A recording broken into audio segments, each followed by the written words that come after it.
Times today news కి స్వాగతం. బులెటిన్ల ముందుగా హెడ్లైన్స్ చూద్దాం. ప్రత్యక్ష ప్రసారం. తెలంగాణ భవన్లో బీఆర్ఎస్ నాయకుడు ఆనుగుల రాకేష్ రెడ్డి ప్రెస్ మీట్. ముగ్గురు విద్యార్థులను సురక్షితంగా తీసుకొచ్చి తల్లిదండ్రులకు అప్పగించాలి. మాజీ శాసనసభ సభ్యులు రమావత్ రవీంద్ర కుమార్.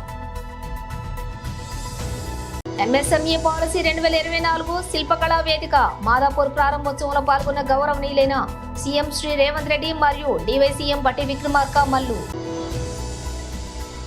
వచ్చే నెల నుంచి అర్హులైన ప్రతి కుటుంబానికి కొత్త రేషన్ కార్డులు, హెల్త్ కార్డులు మంత్రి ఉత్తమ్ కుమార్ రెడ్డి. ఇక డీటెయిల్స్ చూస్తే తెలంగాణ భవన్లో బీఆర్ఎస్ నాయకుడు ఆనుగుల రాకేష్ రెడ్డి ప్రెస్. గౌరవం అనేది ప్రజలు ఇస్తే వస్తుంది, అది నువ్వు అడుక్కుంటే రాదు. అది సాధారణ అధికారిక కార్యక్రమాల్లో కూడా ఆయన రాజకీయ ప్రసంగాలు చేస్తూ ఉన్నాడు. అధికారిక కార్యక్రమాల్లో కూడా బహిరంగ సభల్లో ఎట్లా మాట్లాడతామో, రాజకీయ సమావేశాలు ఎట్లా మాట్లాడతామో అట్లా మాట్లాడుతున్నాడు. ఇంకా ఆయన ప్రతిపక్ష నాయకుడు అని అనుకుంటున్నాడు. ముఖ్యమంత్రి అయింది అనేటువంటి విషయం మర్చిపోతున్నాడు. ఆయన ముఖ్యమంత్రి స్థాయిలో ఉండి దిగజారి బజారు భాష మాట్లాడుతున్నాడు. వ్యంగ్యం పేరు మీద వెకిలి భాష మాట్లాడుతూ ఉన్నాడు. ఆయన సెన్సేషన్ పేరు మీద సెన్స్లెస్గా, చాలా సిల్లీగా మాట్లాడుతూ ఉన్నాడు. గాంధీలను ఇంప్రెస్ చేయడానికి ఉన్న ఇజ్జత్ తీసుకుంటున్నాడు. ఆయన సిగ్గుండాలి. ఒక ముఖ్యమంత్రి స్థాయిలో ఉండి మనం ఏం భాష మాట్లాడాలనో ఆలోచించుకొని మాట్లాడాలి. ఒక సాధారణ అధికార ప్రతినిధిగా ఉన్నటువంటి మేమే ఒక మాట మాట్లాడితే దీని అర్థం ఏముంటుంది, ఇది ఏ విధంగా సొసైటీని ఇంపాక్ట్ చేస్తుంది అని ఆలోచించుకొని మాట్లాడతాం. అలాంటిది ఒక ముఖ్యమంత్రి స్థాయిలో ఉండి ఆయన మొన్న రాజీవ్ గాంధీ గారి విగ్రహాన్ని ఆవిష్కరించినప్పుడు ఏం భాష మాట్లాడాడు ఆయన? మామూలుగా టీవీల్లో smoking is injurious to health అని ప్రకటన వస్తూ ఉంటుంది. టొబాకో కాజెస్ క్యాన్సర్ అని ప్రకటన వస్తూ ఉంటుంది. అట్లనే ముఖ్యమంత్రి రేవంత్ రెడ్డి గారు మాట్లాడే ముందు అయితే ఐఎన్పిఆర్ వాళ్ళు కానీ లేకపోతే డిపిఆర్ఓ కానీ Revanth Reddy's speeches are only for adults and not for children. Revanth Reddy's language is injurious and dangerous to Telangana society అని చెప్పి ఆయనతో రేవంత్ రెడ్డి గారితో మాట్లాడిపిస్తే బాగుంటుంది. ఇంత అడ్డగోలుగా అక్కడికి రాని ముచ్చట్లు.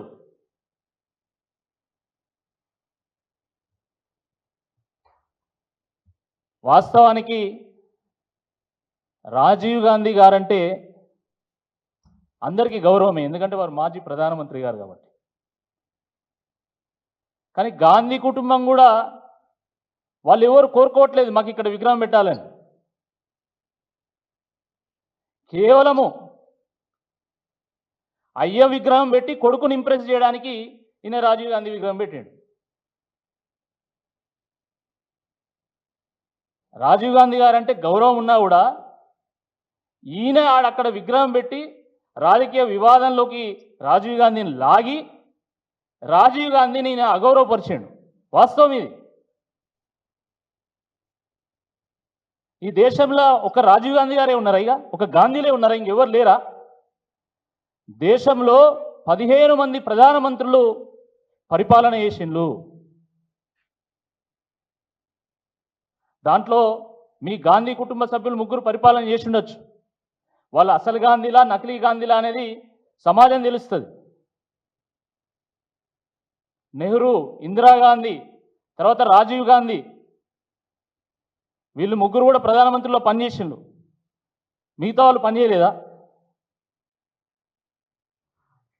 లాల్ బహదూర్ శాస్త్రి, గుల్జారీ లాల్ నందా, మురార్జీ దేశాయ్, చరణ్ సింగ్, విపి సింగ్, పివి నరసింహారావు, అటల్ బిహారీ వాజ్పేయి, వీళ్ళందరూ ప్రధానమంత్రులు కారా? వాస్తవానికి మన ప్రధానమంత్రులు ఎవరికి వారే సాటి. ఎవరికి ఉండే ప్రత్యేకత వాళ్ళకున్నది. అద్భుతమైనటువంటి పథకాలను ప్రవేశపెట్టి ప్రపంచమే అబ్బురబోయే విధంగా పరిపాలన చేసినటువంటి ప్రధానమంత్రులు మన ప్రధానమంత్రులు. వాళ్ళు దేశం కోసం పనిచేసిండ్రు, సమాజం కోసం జీవించిండ్రు వాళ్ళు వాస్తవం. కానీ ఈ దేశం అంటే కేవలం నెహ్రూ, ఇందిరాగాంధీ, రాజీవ్ గాంధీ, నకిలీ గాంధీలు అనే విధంగా మీరు చిత్రీకరించడం ఇది దుర్మార్గం. ఇది మిగతా అందరి ప్రధానమంత్రులను అవమానపరచడమే ఇది. అరే పెడితే పివి నరసింహారావు గారు విగ్రహం పెట్టినా ఒక అర్థం ఉండేది. ఆయన మన తెలంగాణకి ముఖ్యమంత్రిగా పనిచేశారు. ఒక తెలుగువాడు, తెలంగాణ వాడు దేశాన్ని పరిపాలించిండు అంటే అది ఒక గర్వకారణం మనందరికీ కూడా. కానీ ఇప్పుడు ముగ్గురు విద్యార్థులను సురక్షితంగా తీసుకొచ్చి తల్లిదండ్రులకు అప్పగించాలి. ప్రభుత్వం నిర్లక్ష్యం వల్ల గురుకుల పాఠశాలలు అధ్వానంగా మారుతున్నాయి. కలుషిత ఆహారం తిని విద్యార్థులు ఇబ్బందులు పడుతున్నారు. ప్రభుత్వం పట్టించుకోని పరిస్థితి. గురుకులాలు అధ్వాన్న పరిస్థితికి, విద్యార్థుల మరణాలకు విద్యాశాఖ మంత్రిగా కూడా ఉన్న నువ్వే బాధ్యుడివి. మీ పాలన ఎట్లుందో చెప్పడానికి సమస్యల వలయంలో కొట్టిమిట్టాడుతున్న గురుకులాలే నిదర్శనం. కేసీఆర్ ప్రభుత్వంలో వెలుగొందిన గురుకులాలు మీ నిర్లక్ష్యం కారణంగా మసకబారుతున్నాయి. విలేకరులతో సమావేశంలో బీఆర్ఎస్ నల్గొండ జిల్లా అధ్యక్షులు మాజీ శాసనసభ్యులు రమౌత్ రవీంద్ర కుమార్. తర్వాత ముగ్గురు మైనార్టీ విద్యార్థులు ఇక్కడ నుంచి తప్పించుకోవడం అనేది జరిగింది. మేము ఈ పాఠశాలకు వచ్చి ఇక్కడ మిగతా విద్యార్థులతో మాట్లాడితే వారందరూ కూడా చెప్పేది ఈ గురుకుల పాఠశాల వ్యవస్థ గతంలో బాగుండే, కానీ ఇప్పుడు అసలు ఎవరు కూడా పట్టించుకునే పరిస్థితులు లేవు. ముఖ్యంగా నాణ్యమైన భోజనం ఏదైతే గురుకుల పాఠశాలలకు ఇచ్చే మెనూ ఉంటుందో ఆ మెనూను పాటించకుండా ఒక్కొక్క విద్యార్థికి సంవత్సరానికి 1,20,000 రూపాయలు ఖర్చు చేసి ఎంతో ప్రతిష్టాత్మకంగా తెలంగాణ రాష్ట్రంలో అన్ని కులాలు, అన్ని మతాల పేదవాళ్ళ యొక్క పిల్లలు నాణ్యమైన విద్యను అందించాలనే ఒక గొప్ప ఆశయంతో ఆనాడు కేసీఆర్ గారు ప్రారంభం చేసిన ఈ గురుకుల పాఠశాలలు మొత్తం కూడా నిర్వీర్యం అయిపోయింది. అసలు ఈ పాఠశాల వాతావరణం చూస్తే మంచి ఇంజనీరింగ్ కాలేజ్ బిల్డింగ్ని వీరికి ఆనాడు మరి రెంట్కు ఇప్పించడం అనేది జరిగింది. కనీసం ఉన్న పాఠశాలలో లోపల చూస్తే పాఠశాల తరగతి గదులు బూజు పట్టిపోయి ఫ్యాన్లు లేక, అదేవిధంగా పిల్లలకు ఏదైతే భోజనం మరి నాణ్యమైన భోజనాన్ని పెట్టాల్సిన బాధ్యత ఉండేనో వాటన్నిటి కూడా మర్చిపోయి చాలా ఇబ్బందుల పాలు చేసి వాళ్ళని చదువు మీద ఏకాగ్రత లేకుండా చేస్తూ ఉన్న పరిస్థితులు ఇక్కడ అవపడతా ఉన్నాయి. వారికి ఇవ్వాల్సిన బట్టలు కానీ, పెట్టెలు కానీ, ప్లేట్స్ కానీ, పుస్తకాలు కానీ, యూనిఫామ్స్ కానీ, దుప్పట్లు కానీ సకాలంలో అందించకపోవడం, అదేవిధంగా భోజన విషయంలో ఎక్కడ కూడా శ్రద్ధ వహించకపోవడం వల్ల పిల్లలు చాలా ఇబ్బందులు పడుతూ ఉన్నారు. అందులో ఆ ముగ్గురు పిల్లలు, ఒకరేమో కొండమల్లెపల్లి మండలం గుమ్మడవెల్లి గ్రామానికి సంబంధించిన తను, ఈ నియోజకవర్గానికి సంబంధించిన, ఇంకొకరు మరి నేరేడుచర్ల మండలం దగ్గర మరి జాన్పహాడ్ అనే గ్రామానికి సంబంధించిన అతను, ఇంకొక అతను హాలియా దగ్గర హజరాత్గూడెం అనే గ్రామానికి సంబంధించిన విద్యార్థులుగా గుర్తించినారు. వాళ్ళు వెళ్ళిపోయేటప్పుడు కూడా ఒక చిన్న ఉత్తరం కూడా రాసి పెట్టిపోయినారు. మమ్మల్ని మన్నించండి ఫ్రెండ్స్, మాకు ఇక్కడ ఈ పాఠశాలలో వర్కర్స్ పెట్టే టార్చర్ కానీ, లేకుంటే హెల్త్ ఏఎన్ఎంగా ఎవరైతే పనిచేస్తారో వాళ్ళు మమ్మల్ని ఇబ్బంది పెడుతూ ఉన్నారు, అందుకని మేము ఇక్కడి నుంచి వెళ్ళిపోతూ ఉన్నాం, మమ్మల్ని మన్నించమని చెప్పి ఒక ఉత్తరం కూడా రాసి పెట్టిపోయినారు.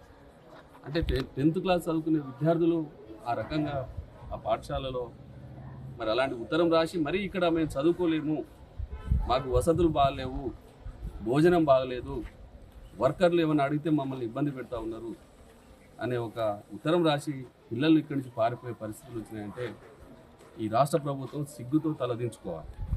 ఎందుకంటే నేటి బాలలే రేపటి పౌరులు. తెలంగాణ ప్రభుత్వం ఈ రోజు చిన్న మధ్య తరహతి పరిశ్రమల పాలసీని ప్రకటించనుంది. ఉదయం 11 గంటలకు హైదరాబాద్లోని మాదాపూర్లో శిల్పకళా వేదికలో ఉప ముఖ్యమంత్రి మల్లు భట్టి విక్రమార్క, మంత్రి శ్రీధర్ బాబుతో కలిసి ముఖ్యమంత్రి రేవంత్ రెడ్డి పాలసీని ఆవిష్కరించనున్నారు.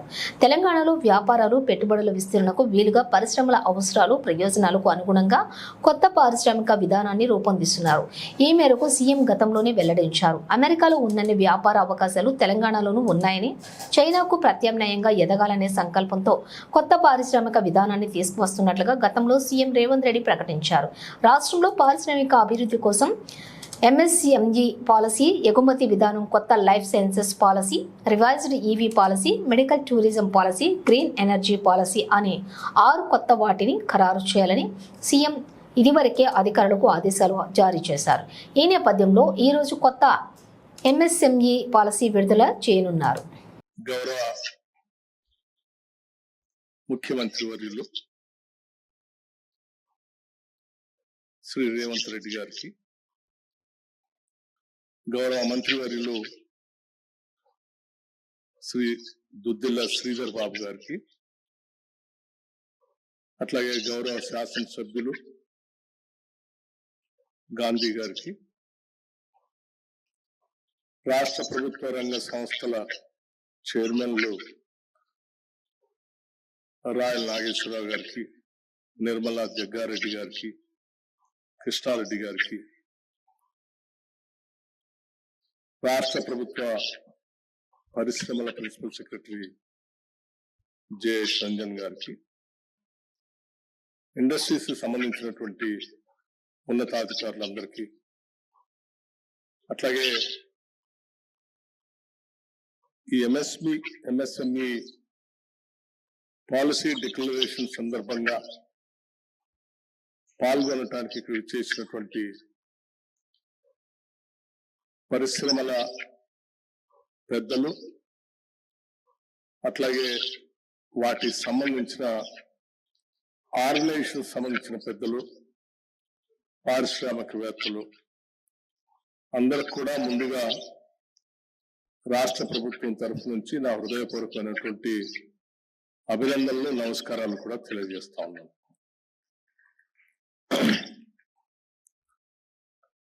ఇప్పుడే గౌరవ మంత్రివర్యులు, పరిశ్రమల మంత్రివర్యులు, ఐటీ మంత్రి గారు కూడా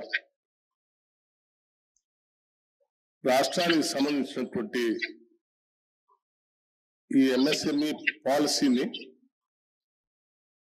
వచ్చే నెల నుంచి అర్హులైన ప్రతి కుటుంబానికి కొత్త రేషన్ కార్డులు, హెల్త్ కార్డులు మంత్రి ఉత్తమ్ కుమార్ రెడ్డి.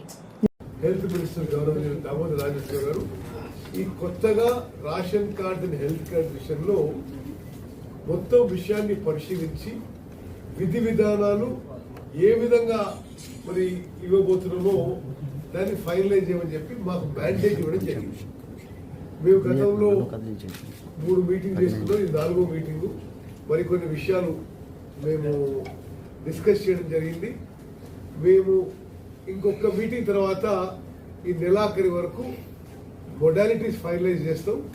అక్టోబర్ నెలలో ఈ అప్లికేషన్స్ తీసుకునే ప్రక్రియ మొదలవుతుంది. అప్లికేషన్ నెలలో కార్డు కూడా ఇవ్వడం జరుగుతుంది. అయితే జరుగుతున్న విషయం ఏందో కొన్ని మీకు బ్రీఫ్గా డీటెయిల్స్ చెప్తాను. Next slide. ఇప్పుడు తెలంగాణలో ఉమ్మడి ఆంధ్రప్రదేశ్లో తెలంగాణకున్న జిల్లాల్లో అప్పుడు 91 లక్షల కార్డులు ఉండే 91,68,231 కార్డు. దానికి బెనిఫిషియరీ మెంబర్స్ 3,38,00,000 మంది. సరే, ఆ తర్వాత కొంతమంది ఆంధ్రాకి పోయింది, కొంత మైగ్రేషన్ అయింది, అటు అయింది. కొంత విషయం సెటిల్ అయిన తర్వాత తెలంగాణ ఏర్పడిన తర్వాత రేషన్ కార్డ్స్ స్ట్రెంత్ ఇప్పుడు 89,21,907 కార్డులు. అదేవిధంగా ఈ కార్డుల ద్వారా యూనిట్స్ అంటే బెనిఫిషియరీస్ ఎంతమంది జనాభా అందుతుందంటే 2,70,36,250 మందికి వస్తుంది. Okay, next. అయితే గత 10 ఏళ్లుగా కొన్ని సంవత్సరాలు కార్డు ఇచ్చిండ్రు, కొన్ని సంవత్సరాలు ఇవ్వలేదు, కొన్ని సంవత్సరాలు కార్డు డిలీట్ చేసిండ్రు. అయితే తెలంగాణప్పుడు అప్పటికి ఇప్పటికీ మొత్తం 10 ఏళ్లలో ఒక కేవలం నామమాత్రంగా కార్డ్స్ సంఖ్య పెరిగింది. ఇప్పుడు మొత్తం ఎక్సర్సైజ్ రీవ్యాంప్ చేసి ఎలిజిబిలిటీ ఉన్న వాళ్ళందరికీ ఇవ్వాలని చెప్పి మా ప్రభుత్వ ఉద్దేశం. అదేవిధంగా రేషన్ తీసుకోకుండా రేషన్ కార్డు కోసం కొంత ఆసక్తి, ఎందుకంటే దానివల్ల ఆరోగ్యశ్రీ హెల్త్ విషయాలు ఉంటాయని చెప్పి చాలా మంది ఉండడంతో మేమేమనుకున్నామంటే రేషన్ కార్డు రేషన్కి, హెల్త్ కార్డు హెల్త్కి, ఇది విడివిడిగా ఇష్యూ చేయాలనే ఉద్దేశంతో మేము ముందుకు పోతున్నాము. Okay, next. ఇప్పుడు కరెంట్ స్టేటస్ 89,96,000 కార్డులు ఉన్నాయి. బెనిఫిషరీస్ మెంబర్స్ 2,81,70,000 మంది.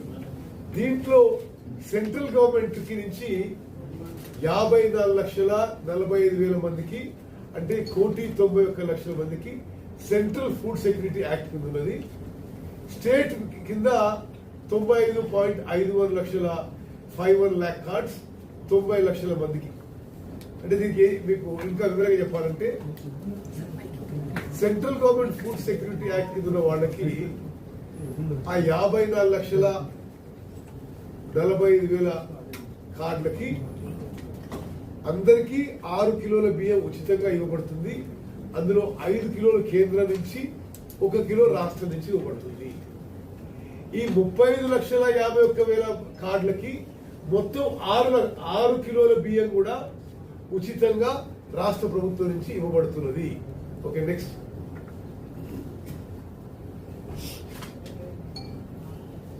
సరే, ఇప్పుడు మేము ఎక్సర్సైజ్ చేస్తున్నాం. ఏంటంటే ఇప్పుడు గతంలో ఏ క్రైటీరియాతో రేషన్ కార్డు ఇష్యూ చేసిండ్రు, ఇప్పుడు మేము ఏం చేయాలి అని. దానికి ఏంటంటే బేసిక్ గా ఇప్పటి వరకు ఈ రోజు వరకు ఉన్నది ఏంటంటే ఇన్కమ్ సీలింగ్, ఆదాయ పరిమితి. రూరల్ ఏరియాస్ లో మరి రేషన్ కార్డుకి ఎలిజిబిలిటీ 1,50,000 రూపాయలు కానీ తక్కువ ఉండాలి. అర్బన్ ఏరియాస్ లో 2 లక్షలు దానికంటే తక్కువ ఉండాలి. అదేవిధంగా మరి ల్యాండ్, మరి భూమి యజమానులకి. బీజేపీ దిష్టి బొమ్మ దగ్ధం చేసిన కాంగ్రెస్ నేతలు. రంగారెడ్డి జిల్లా కాంగ్రెస్ అధ్యక్షులు చెల్లా నరసింహారెడ్డి ఆధ్వర్యంలో ఢిల్లీ మాజీ ఎమ్మెల్యే బీజేపీ నాయకుడు తన్వీందర్ సింగ్ ఆరా రాహుల్ గాంధీ గారిపై చేసినటువంటి అనుచిత వ్యాఖ్యలకు నిరసనగా దిష్టి బొమ్మ దహనం.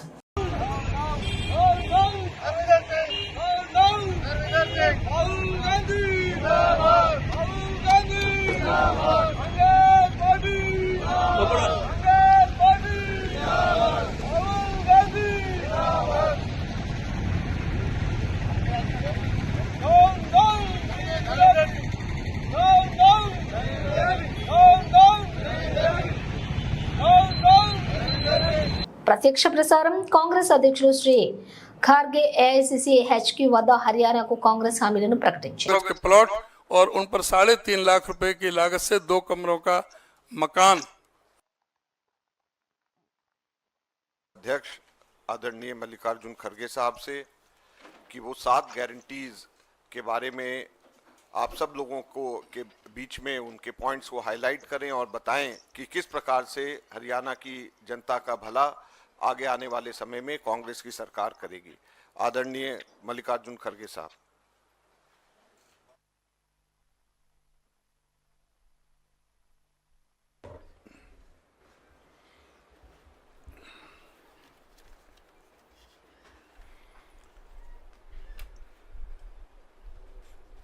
अजय माकन जी, केसी वेणुगोपाल जी,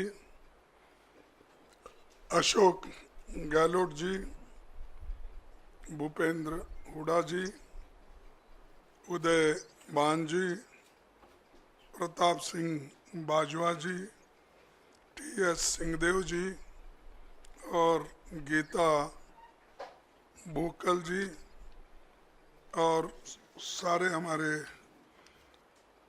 साथियों और सारे प्रेस के मेरे दोस्तों,